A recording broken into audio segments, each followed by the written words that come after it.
Hello, I'm Mandy Slayman, and we're going to move on to the second segment of how to approach a design project. Here we were talking about the who, and I mentioned I wanted to dive into that a little bit more in this segment.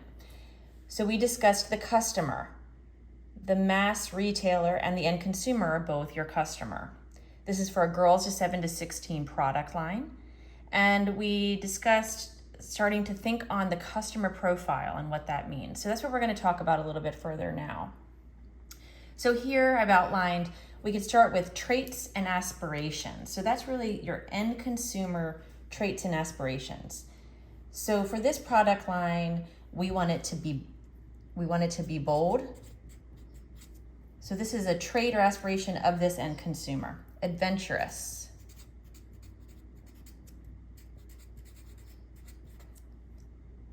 This customer is confident and trend conscious. So these are all key notes that we want to think on when we're developing into this product line.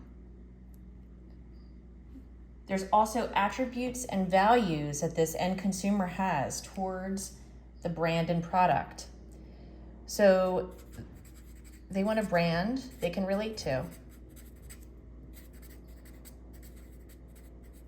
But they also want to feel individualistic.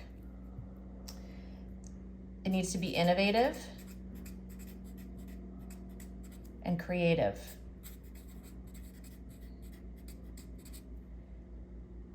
This end consumer also has a very active and social lifestyle.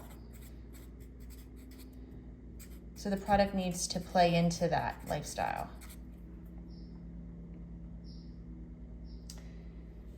So these are bullet points that you can tell yourself and make yourself for that customer profile when you're approaching the project. So for the demographic, we want to have insight into the consumer.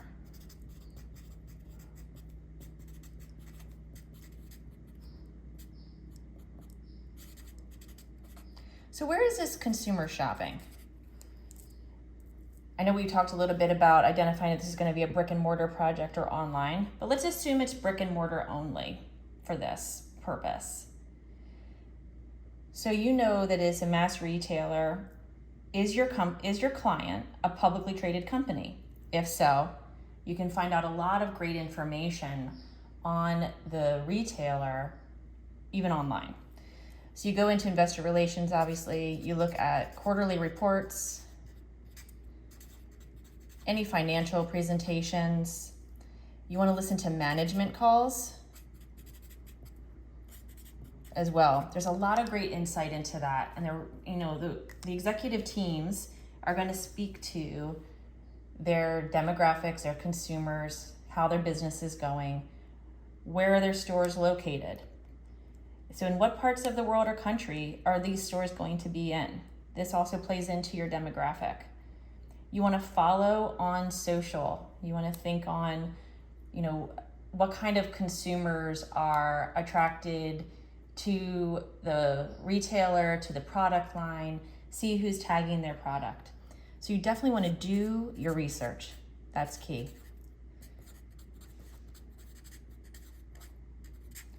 Do your research, and this is where you're going to find that white space for when you want to present your product line, how you're going to fill that gap in that white space of what their consumer is asking for and needs.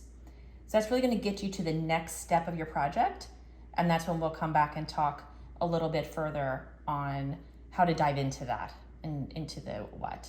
Thank you.